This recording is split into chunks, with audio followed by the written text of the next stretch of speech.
অনেক অনেক বছর আগের কথা। হিমালয়ের পাদদেশে নীলগিরি পাহাড়ের কোলে ঘেঁষে গড়ে উঠেছিল এক সমৃদ্ধ জলপথ, যার নাম রূপনগর। এই রাজ্যের প্রাকৃতিক সৌন্দর্য ছিল অপরূপ সুন্দর। পাহাড় থেকে নেমে আসা ঝর্ণাধারা আর দিগন্ত বিস্তৃত সবুজ ফসলের মাঠ দেখে মনে হতো যেন স্বর্গের এক টুকরো অংশ মর্তে নেমে এসেছে। রূপনগরের অধিপতি ছিলেন মহারাজ বিক্রম সিংহ। তিনি শুধু বীরযোদ্ধাই ছিলেন না, ছিলেন এক অসামান্য দয়ালু শাসক। তার কাছে প্রজার সুখে ছিল প্রধান ধর্ম। তিনি বিশ্বাস করতেন রাজার ভাণ্ডারে যা আছে তা প্রজাদেরই ঘাম আর শ্রমের ফসল। সেই অর্থের ওপর প্রথম অধিকার প্রজাদেরই। মহারাজ প্রায়ই রাজকোষ থেকে প্রচুর অর্থ, বীজ এবং খাদ্যের সাহায্য পাঠাতেন দূর দূরান্তের গ্রামগুলিতে। কিন্তু সমুদ্রের উল্টো পিঠও ছিল। রূপনগরের প্রজারা এক অদ্ভুত যন্ত্রণার মধ্যে দিয়ে যাচ্ছিল। মহারাজের পাঠানো সাহায্য কোনো এক অদৃশ্য দানবের পেটে চলে যাচ্ছিল। গ্রামের সাধারণ মানুষ জানত একদল মুখোশধারী লুটেরা যাদের একদিন রাজদরবারের সভা চলাকালীন হঠাৎ প্রহরীদের বাধা উপেক্ষা করে জীর্ণ পোশাক পরা এক বৃদ্ধ দরবারে ঢুকে পড়লেন। তার নাম ছিল সোমনাথ। তিনি ছিলেন রূপনগরের প্রান্তিক এক কৃষক। সোমনাথ কম্পিত কণ্ঠে বললেন, মহারাজ, ক্ষমা করবেন, কিন্তু ক্ষুধার জ্বালা আর সইতে না পেরে আপনার দুয়ারে এসেছি। গত 3 মাস ধরে আমরা আপনার পাঠানো অনুদান বা চাষের জন্য প্রয়োজনীয় বীজ কিছুই পাইনি। মাঠ শুকিয়ে কাঠ হয়ে গেছে। আমাদের সন্তানরা খিদের জ্বালায় কাঁদছে। মহারাজ বিক্রম সিংহ অবাক হয়ে সিংহাসন থেকে উঠে দাঁড়ালেন। তিনি বললেন, এ কি কথা বলছো বৃদ্ধ? আমি তো গত মাসে রাজকোষ থেকে লক্ষ স্বর্ণ মুদ্রা আর 1000 মণ উন্নত বীজ পাঠিয়েছি। আমার প্রধান সেনাপতি এবং মন্ত্রী জানিয়েছেন সব সঠিক সময় পৌঁছে গেছে। পাশে দাঁড়িয়েছিলেন মন্ত্রী। তিনি অত্যন্ত ধূর্ত এবং কৌশলী মানুষ। তিনি চটজলদি বলে উঠলেন, মহারাজ, এই বৃদ্ধ বোধ হয় বিভ্রান্ত করছে আমাদের রক্ষীরা তো গ্রামে গ্রামে সাহায্য পৌঁছে দিয়েছে। হয়তো কোনো ডাকাত দল সামান্য কিছু কেড়ে নিয়েছে, কিন্তু এই বৃদ্ধ তিলকে তাল করছে। না মহারাজ, না, আমাদের কাছে কিছুই পৌঁছায়নি। যারা আমাদের ওপর জুলুম করেছে তারা রাজপ্রাসাদের খবরে সমান শক্তিশালী। আমরা ভয়ে কথা বলতে পারি না। মন্ত্রী বিমলাক্ষ গর্জে উঠলেন, চুপ, একদম চুপ। মহারাজের দয়ার ওপর কথা বলা? মহারাজ, একে এক্ষুনি কারাগারে বন্দি করো। কিন্তু মহারাজ বিক্রম সিংহ ছিলেন বিচক্ষণ। তিনি মন্ত্রীকে থামিয়ে দিয়ে বৃদ্ধকে বললেন, সোমনাথ, তুমি শান্ত হও। আমি নিজে এই রহস্য তদন্ত করব। আপাতত তুমি রাজপ্রাসাদ থেকে বীজ আর খাদ্য নিয়ে বাড়ি ফেরো। সোমনাথ যখন রাজপ্রাসাদ থেকে পাওয়া সাহায্য নিয়ে তার কুটিরে ফিরলেন, তখন সন্ধ্যা ঘনিয়ে এসেছিল।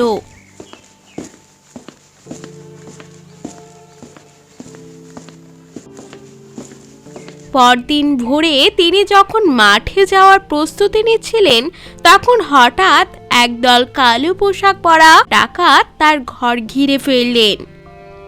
তাদের সবার মুখে কালো কাপড় বাঁধা ছিল। তোর সাহস তো কম নয় বুড়ো। মহারাজের কাছে গিয়ে আমাদের নামে নালিশ করিস? জানিস না এই রূপনগরের আসল মালিক কে? তোমরা আমাদের কেন মারছো? আমরা তো তোমাদের কোনো ক্ষতি করিনি। তুই মুখ খুলেছিস, এটাই তোর অপরাধ। অন্য চাষিদের ভয় দেখানোর জন্য তোর বলি দেওয়া প্রয়োজন। তৎক্ষণাৎ তরবারি এক ঝলকানিতে সোমনাথের প্রাণ প্রদীপ নিভে গেল। তার স্ত্রী চিৎকার করে বাধা দিতে এলে তাকেও রেহাই দেওয়া হলো না। তারা সোমনাথের ঘর জ্বালিয়ে দিয়ে চলে গেল। গ্রামবাসী দূর থেকে এই দৃশ্য দেখল, কিন্তু ভয় পেয়ে কেউ এগিয়ে আসার সাহস পেল না। রাজ বিক্রম সিংহের মনে শান্তি ছিল না। তিনি সেনাপতির কাছ থেকে শুনলেন সোমনাথের বাড়িতে অগ্নিকাণ্ড ঘটেছে এবং সে মারা গেছে।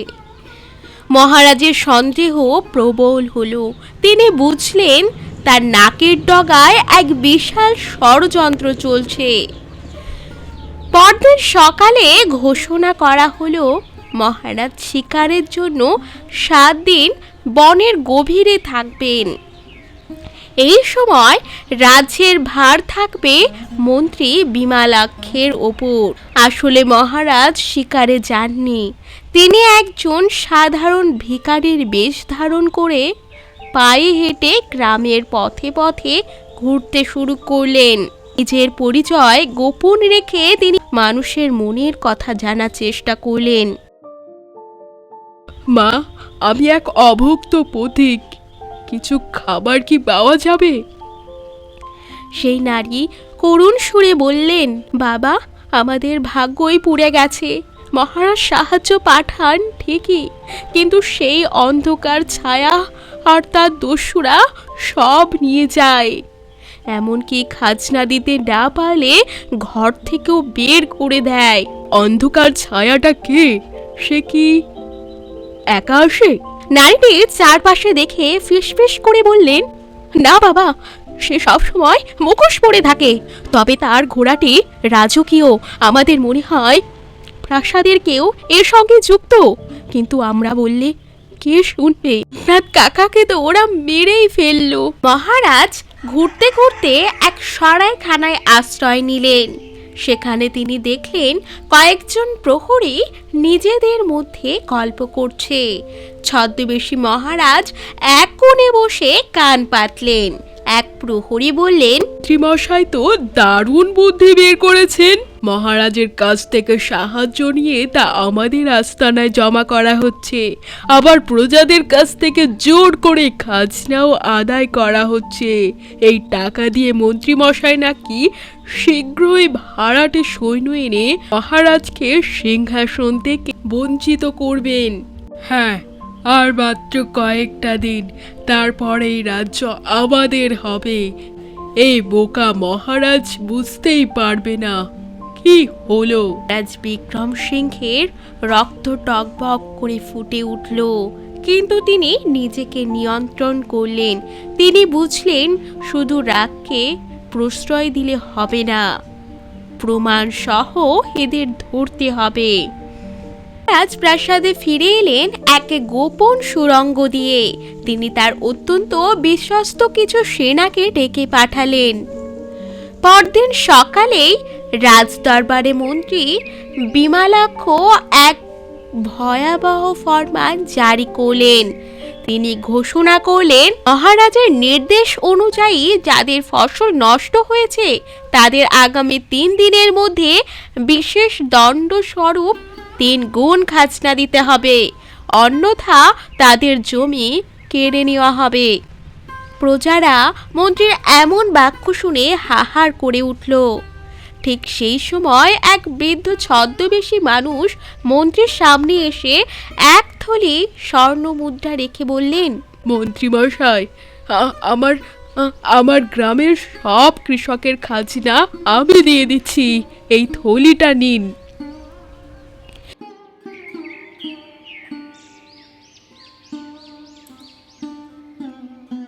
মন্ত্রী, আমি তোমাকে পিতার মতো শ্রদ্ধা করতাম, কিন্তু তুমি আমার সঙ্গে বিশ্বাসঘাতকতা করলে। তুমি ভেবেছিলে অন্ধকার থেকে পাপ করা যায়, কিন্তু ভুলে গেছো যে মহাকালের বিচার থেকে কেউ রেহাই পায় না। মন্ত্রী বিমালাক্ষ ক্ষমা চাইলেন। মহারাজ তাকে কারাগারে বন্দি করেন এবং তার সমস্ত সম্পত্তি গরিব দুঃখীদের মধ্যে বিলিয়ে দেন।